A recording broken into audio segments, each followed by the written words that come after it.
Meet Tal Dillian, one of the oldest hands in the often murky world of cyber surveillance. On a dusty side street in Larnaca, Cyprus, the ex-Israeli intelligence officer is showing us one of his new toys, a $9 million van full of NSA-level surveillance kit that he claims can hack a smartphone and snoop on all the messages within. That includes texts and calls, even those protected by strong encryption apps like WhatsApp or Signal. We send 2 people out of the van. We will trace them, we will intercept them, we will infect them. By exploiting weaknesses in the Android device held by those colleagues, he's able to silently install a piece of software that can siphon off supposedly private WhatsApp messages. Once I identify my target, I'm ready for the action. Okay, and this is a Huawei phone that they're using? Yep.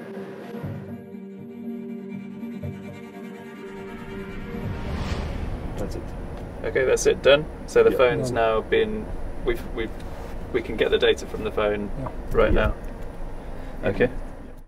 Dillian claims it's possible to do this to any phone within a 500-meter radius, possibly further. That might sound impressive, but the industry that Dillian has come to represent has been mired in various controversies. NSO Group, an Israeli partner of Dillian's, was linked to surveillance of murdered journalist Jamal Khashoggi and a WhatsApp hack of a London-based human rights lawyer earlier this year. Circles, a location tracking surveillance company that Dillian co-founded and merged with NSO in 2014, was reportedly linked to sales in the UAE and Nigeria, where human rights records have been called into question. Before now, Dillian, NSO and the market's many other businesses have been keen to avoid press. But NSO Group recently gave an interview to 60 Minutes, in which the company strenuously denied any links to the Khashoggi murder. And I can tell you very clear, we had nothing to do with this horrible murder. Dillian, who's just launched a new business called Intellexa, gave Forbes unprecedented access to the innards of a spyware company across nearly 2 days in Larnaca. Not that he can be entirely transparent. Back in the Intellexa offices, staff have been told not to come in.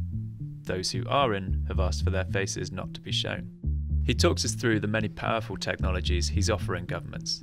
There's tech that can recognise your face wherever you're travelling, tools that can circumvent security barriers set up by the likes of Facebook, Google and Apple, and another that Dillian says can get the coordinates of any smartphone across an entire country in minutes.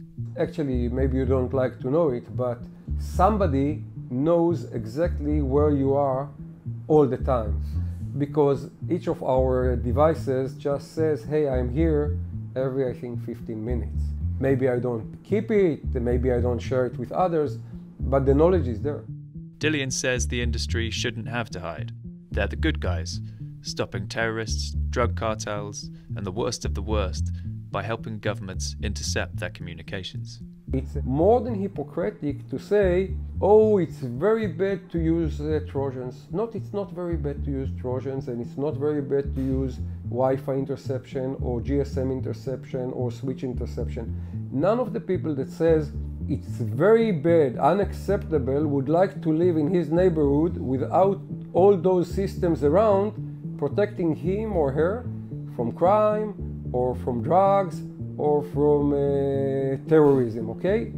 Dillian admits that sometimes the tools are misused, and in those cases it's not the spyware dealer that's to blame, it's the fault of the client, i.e. the government. Nobody is looking for a bypass in order to sell to a country which is not legitimate to sell. Now the question is, who gives the legitimacy? It's either the EU or the US or specific countries which decide whether it's legal or not legal at that point, at that moment, to sell to that country. Whether a specific country in a specific situation is doing something that some of us, and in most cases all of us, thinks that it's a misuse, yes they do. Not very often. But we are not the policemen of the world and we are not the judges of the world. Privacy activists, though, disagree. They say people like Dillian should be doing a lot more to prevent misuse of their potentially dangerous software.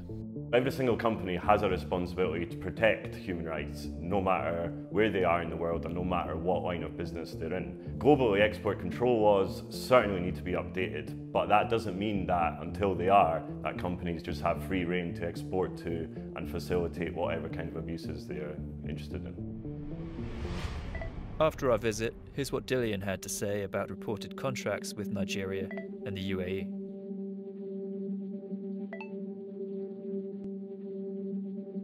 Regardless of whether or not Intelex's cornucopia of spy tools end up in the hands of the FBI or the despots of dubious regimes, Dillian and Israel's spyware businessmen will continue to make millions. As the likes of Apple, Facebook and Google continue to make more secure devices, government demand for hacking tech that undoes that added security is only growing.